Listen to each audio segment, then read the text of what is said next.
નમસ્કાર, શ્રેયાંશ સ્કૂલમાં આપનું હાર્દિક સ્વાગત છે। આ વિડીયોમાં આપણે બોર્ડમાં સામાજિક વિજ્ઞાન વિષયમાં સેક્શન સીમાં એટલે કે આઈએમપી ફોર પાર્ટ સીમાં કેવા કેવા પ્રશ્નો પૂછાઈ શકે તે આપણે જાણીશું।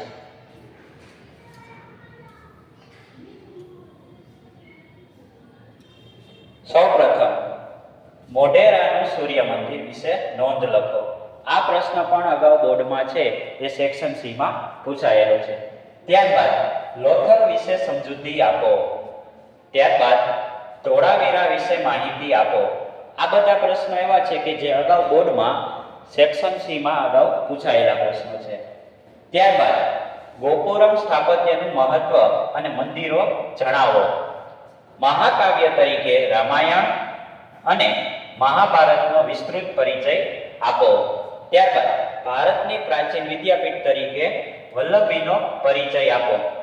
આ બધા પ્રશ્નો એવા છે કે જે આવનારી પરીક્ષામાં એટલે કે સામાજિક વિજ્ઞાનની બોર્ડની પરીક્ષામાં સેક્શન સી માં પૂછાવાની સંભાવના વધારે છે। ત્યારબાદ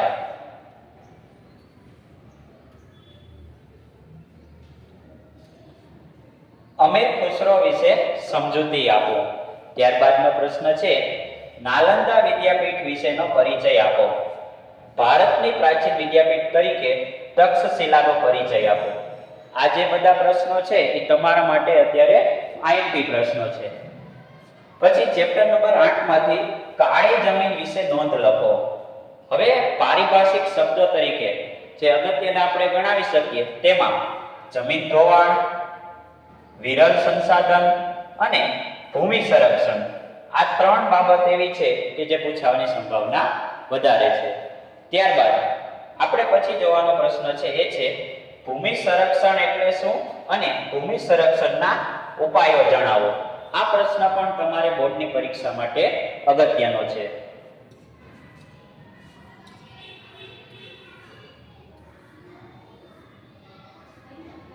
ત્યારબાદ પ્રશ્નની વાત કરીએ તો સંસાધન એટલે શું એટલે કે તેની વ્યાખ્યા અને તેના ઉપયોગો। ત્યારબાદ ઉદારીકરણ એટલે શું તેના લાભ અને તેના ગેરલાભ જણાવો। પછીનો પ્રશ્ન છે વૈશ્વિકીકરણ વિશે ટૂંક નોંધ લખો। 16મો પ્રશ્ન આપણે જોઈએ તો ટકાઉ વિકાસની વ્યૂહરચના સમજાવો। 17મો પ્રશ્ન તો કે પર્યાવરણની સુરક્ષા માટેના પગલાઓ વર્ણવો કે પર્યાવરણની સુરક્ષા માટે કેવા કેવા પગલાઓ હાથ ધરવામાં આવેલા છે। પછી આપણે જોઈએ તો કે ખાનગીકરણ એટલે શું અને ખાનગીકરણ કયા બે માર્ગે થઈ શકે તે પ્રશ્ન પણ તમારા માટે આઈએમપી છે।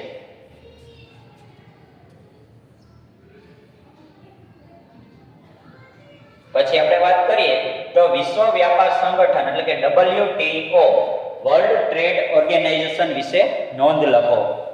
ભાવ નિયંત્રણ શા માટે જરૂરી છે।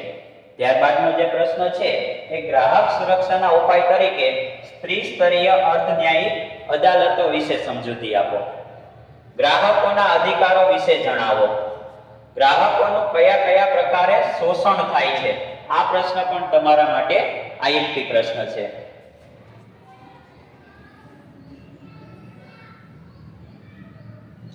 ત્યારબાદ આઈએસઆઈ, ઇકો, એફપીઓ, એકમાર્ક આ વિશે જણાવો। 26મો પ્રશ્ન છે ગ્રાહકનું શોષણ થવાના કારણો જણાવો કે ગ્રાહકનું શોષણ કેવા કેવા કારણોથી થાય છે।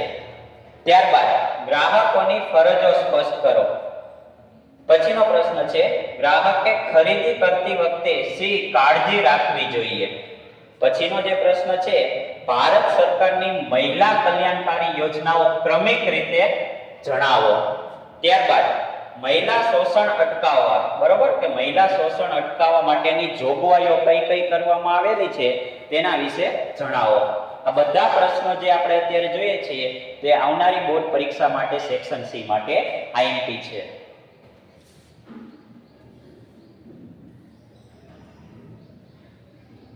ત્યારબાદ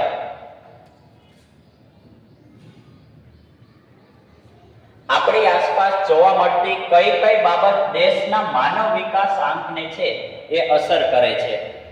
માનવ વિકાસ આંક વિશે સમજૂતી આપો। ત્યારબાદ માનવ વિકાસ સામેના પડકારો જણાવો કે પડકારો કયા કયા છે તે. પછી છે ટૂંક નોંધ લખો ઉર્જા ચક્ર.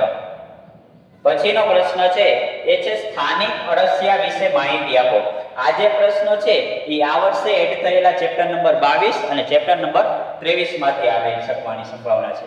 અને છેલ્લે જો પ્રશ્ન છે એ છે ખાદ્ય ચક્ર વિશે જણાવો. તો આ જે બધા પ્રશ્નો છે આ